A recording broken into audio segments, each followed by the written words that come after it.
Before the destruction of Benin City, something extraordinary stood inside its royal courts. Not stone monuments, not written manuscripts, but metal. Metal so detailed, so precise, and so advanced that when Europeans first encountered it, they refused to believe Africans could have made it. These works are known today as the Benin Bronzes, and their story reveals far more than art. The Benin Bronzes are thousands of cast metal artworks created by the people of the Benin Empire. They include plaques showing court life and diplomacy, sculpted heads of kings and queens, figures of warriors, officials, and attendants.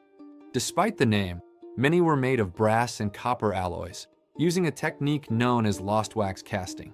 This method requires precise temperature control, layered mold construction, advanced metallurgical knowledge. This was not experimental work. It was mastery. The Benin Bronzes were not decorative objects. They were historical records. In a society where history was preserved visually rather than through books, these bronzes documented royal lineages, major events, political authority, diplomatic relationships. They served the same function that chronicles, archives, and portraits served in Europe. In other words, Benin recorded its history in metal. When Europeans first saw the bronzes in the late 19th century, they were stunned.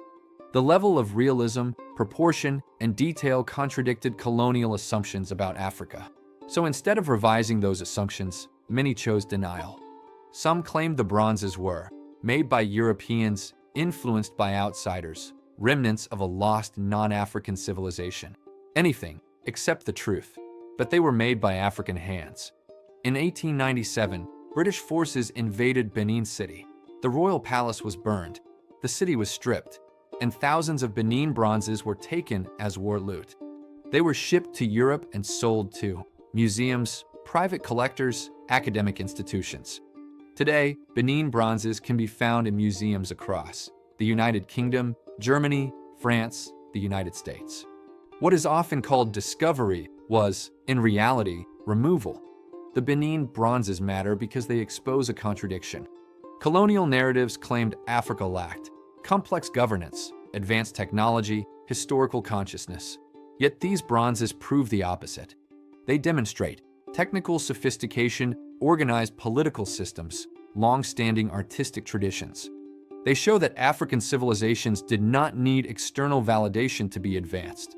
They already were. Today, museums around the world are beginning to confront the truth. Some institutions have acknowledged that the Benin bronzes were looted. Others have begun returning them. This is not about erasing history.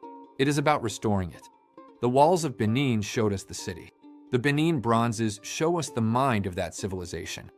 In part 3, we confront the final question: why did a city like this have to be destroyed?